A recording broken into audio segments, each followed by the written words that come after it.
Hi friends, welcome to my channel. तो आज के वीडियो में हम लोग पढ़ने वाले हैं क्लास 9th एनसीईआरटी का बायो का चैप्टर फर्स्ट यानी जीवन की मौलिक इकाई। इसमें हम लोग पढ़ेंगे सेल के बारे में। आप लोग इसकी वीडियो के लास्ट तक बने रहिएगा। अगर कल वाली वीडियो नहीं देखे हैं तो उस वीडियो को आप लोग ज़रूर देखिएगा, जिससे कि ये सब हम लोग कल डिटेल से पढ़ चुके हैं, बस आज इसको रिविज़न करेंगे। तो कल वाली वीडियो आप लोग ज़रूर देखिएगा। तो देखिए, कोशिका की खोज रॉबर्ट हुक 1665 में, जीवित कोशिका की खोज एंटिनो वान लीवेनहॉक ने 1674 में। सबसे बड़ी कोशिका शुतुरमुर्ग की अंडे की होती है, सबसे छोटी हो जाती है माइकोप्लाज्मा, क्योंकि एक बैक्टीरिया है, इसका PPL भी नाम है। ये सेल वाल इसमें नहीं होता है, यानी कोशिका भित्ति नहीं होती है। सबसे कम विभाजन तंत्रिका तंत्र में होता है, तेज विभाजन लीवर में होता है। मानव में सबसे बड़ी कोशिका अंडाणु है, सबसे छोटी शुक्राणु है। अब देखिए, हम लोग की बॉडी का निर्माण कैसे होता है। तो कोशिका के समूह को हम लोग उत्तक कहते हैं। उत्तक के समूह को आर्गन और कई सारे आर्गन मिलते हैं तो आर्गन सिस्टम बन जाता है। जिस तरह से अगर आपको घर बनाना हो तो पहले ईंटें की आवश्यकता होगी, फिर दीवार की, फिर उसके 4 कमरा बनेगा, उसके बाद एक घर बन जाएगा। यहाँ पे कल आप लोग को कोशिकांग के नाम याद कराई थी, तो अगर वो वीडियो देखें तो आपको याद होगा, नहीं देखें तो ज़रूर देखिएगा, क्योंकि मैं कोशिश करती हूँ कि आप लोग को क्लास में ही याद हो जाए।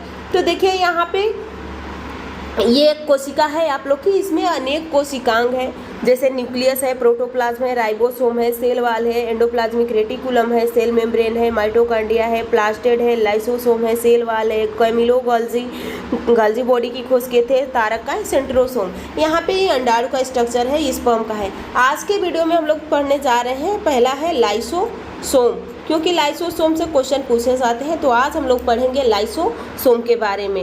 और ये बिल्कुल एनसीईआरटी बेस है। आप किसी भी एग्जाम की तैयारी कर रहे हैं, आप लोग स्टेट, BPSC या सीटेट या किसी भी एग्जाम की तैयारी करें, तो ये क्लास आप लोग ज़रूर देखिएगा। तो चलिए अपनी वीडियो पे चलते हैं।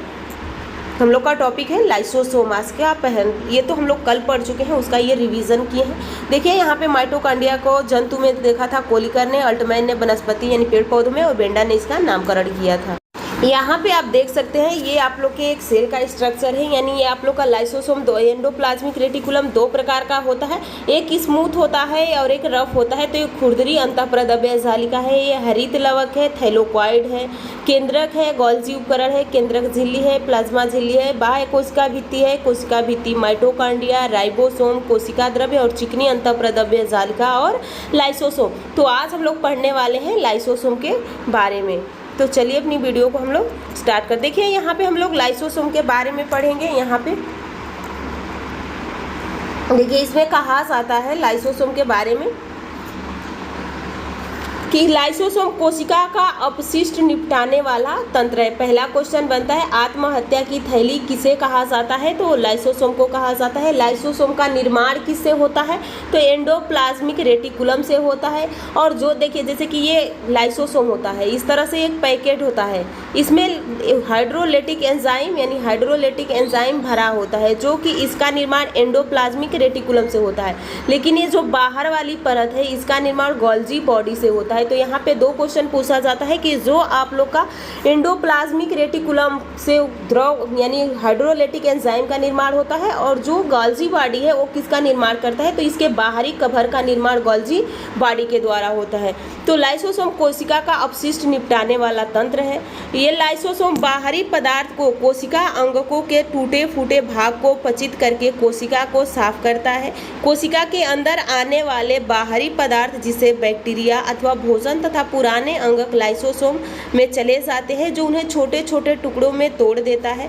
लाइसोसोम में बहुत शक्तिशाली पाचनकारी एंजाइम होता है, जो सभी कार्बनिक पदार्थ को तोड़ सकता है। तो यहाँ से आप लोग के 3 क्वेश्चन बनते हैं। पहला क्वेश्चन है कि लाइसोसोम का निर्माण किससे होता है?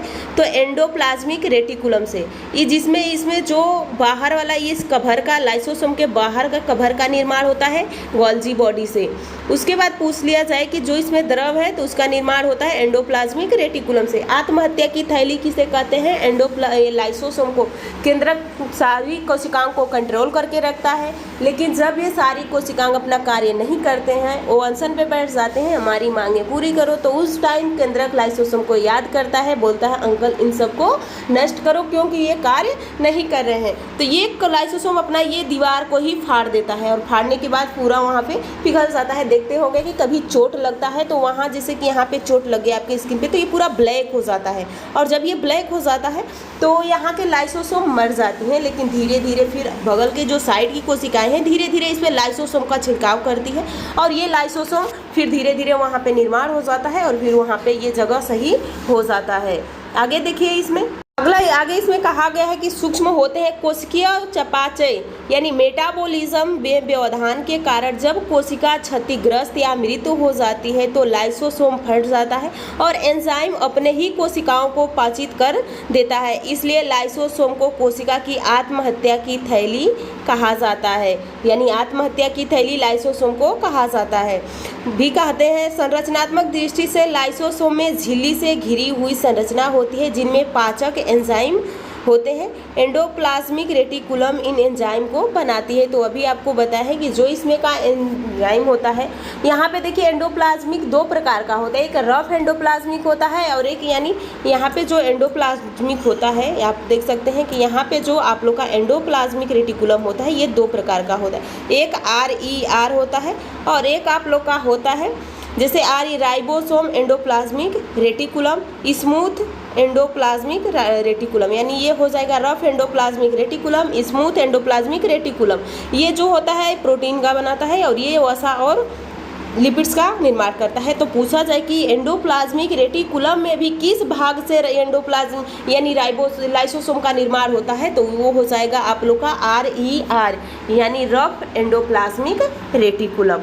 तो ये आप लोग का दिया गया था। लाइसोसोम कंप्लीट होता है। नेक्स्ट वीडियो में हम लोग पढ़ने वाले हैं, यहाँ पे देख सकते हैं माइटोकॉन्ड्रिया। एक एक कोशिकांग डेली आप लोग को पढ़ना है जिससे कि आप लोग को इन कोशिकांग से क्वेश्चन आए तो न छूटे। तो एक बार रिवीजन कीजिए कि लाइसोसोम से कितने क्वेश्चन बन सकते हैं। तो पहला क्वेश्चन है कि लाइसोसोम का निर्माण किससे होता है, तो एंडोप्लाज्मिक रेटिकुलम से, वो भी यानी रफ एंडोप्लाज्मिक रेटिकुलम से।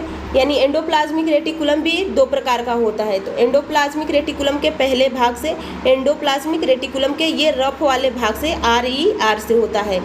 ये इसमें तो ये द्रव का निर्माण हो गया इससे, पर इस झिल्ली का निर्माण होता है गोल्जी बॉडी से। आत्महत्या की थैली किसे कहते हैं, लाइसोसोम को। सारी कोशिकाओं को नष्ट कर सकता है